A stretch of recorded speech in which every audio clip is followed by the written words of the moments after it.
ओम नमः शिवाय। नमस्कार दोस्तों, स्वागत है आपका आपके अपने channel Umesh Dhote motivational quotes में। दोस्तों, आज का विषय है शिव जी को बेलपत्र क्यों चढ़ाया जाता है और शिव जी को बेलपत्र क्यों पसंद है।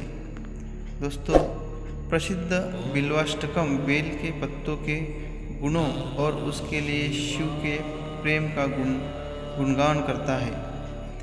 बेल इतना पवित्र क्यों है? सामान्य ज्ञान से हम जानते हैं कि इस पेड़ को कई सदियों से पवित्र माना जा रहा है और जो भी शिव को अर्पित किया जाता है बेल के पत्तों के बिना अधूरा है।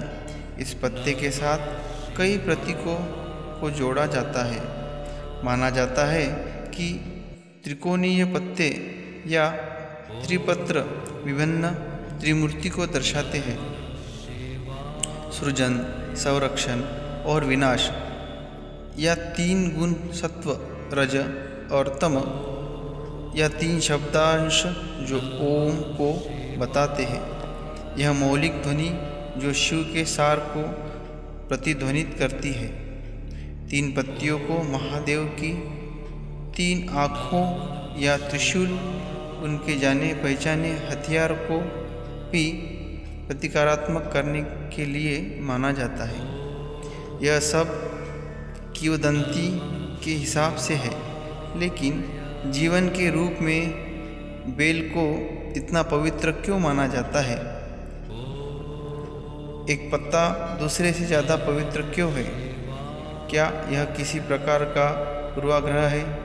आखिर सब कुछ मिट्टी से ही आता है। नीम का फल और आम का फल दोनों एक ही मिट्टी से आते हैं, लेकिन उनका स्वाद बहुत अलग अलग होता है ना?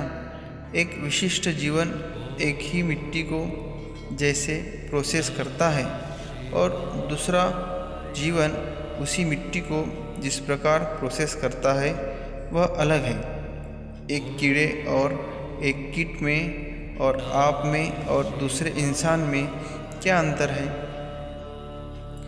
मसला सबका एक ही है, लेकिन फिर भी हम इससे जो बनाते हैं वह अलग है। जब लोग आध्यात्मिक पथ पर होते हैं तो वे लगातार हर संभव तरीके से सहारे की तलाश में रहते हैं, क्योंकि यह अज्ञान क्षेत्र है। भारतीय संस्कृति में हर छोटी चीज़ जो आपको सहारे दे सकती है वह अवलोकन और ध्यान में माध्यम से पहचानी जाती है। वे फूल, फल और पत्ते भी नहीं तोड़ते थे। बेल को विशेष रूप से पवित्र क्यों माना जाता है? यह हमेशा कहा गया है कि शिव को बेल प्रिय है। क्या वह परवाह करते हैं? ऐसा नहीं है कि वह शिव को प्रिय है। जब हम कहते हैं कि यह शिव को प्रिय है तो हमारा मतलब है कि किसी न किसी रूप में इनकी गूंज, जिसे हम शिव कहते हैं, उससे सबसे करीब है।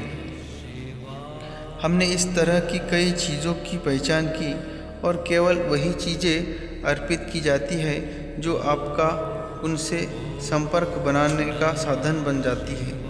जब आप शिव को बेल अर्पित करते हैं तो आप पता उनके साथ नहीं छोड़ने वाले हैं। चढ़ाने के बाद आपको इसे अपने साथ ले जाना चाहिए, क्योंकि इस विशेष पत्ते में उस गूंज को अवशोषित करने की उत्तम क्षमता है।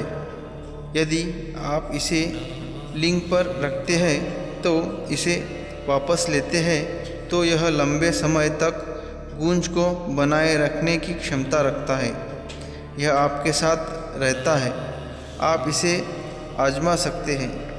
बेल का पत्ता चढ़ाएं, इसे अपनी छाती के जेब में रखें और घूमें। यह आपके स्वास्थ्य, भलाई, मानसिक स्थिति सब कुछ के मामले में आपके लिए फर्क पैदा करता है। इस तरह के कई सामान है जो पवित्र उपकरण के रूप में जाने जाते हैं। और जिनका लोग उन उपयोग करते हैं। यह देवताओं के बारे में नहीं है, यह आपके और किसी चीज़ तक पहुंचने की आपकी क्षमता के बारे में है। दोस्तों, इसी तरह की ज्ञानवर्धक वीडियो देखने के लिए हमारे चैनल को सब्सक्राइब ज़रूर कीजिएगा। धन्यवाद।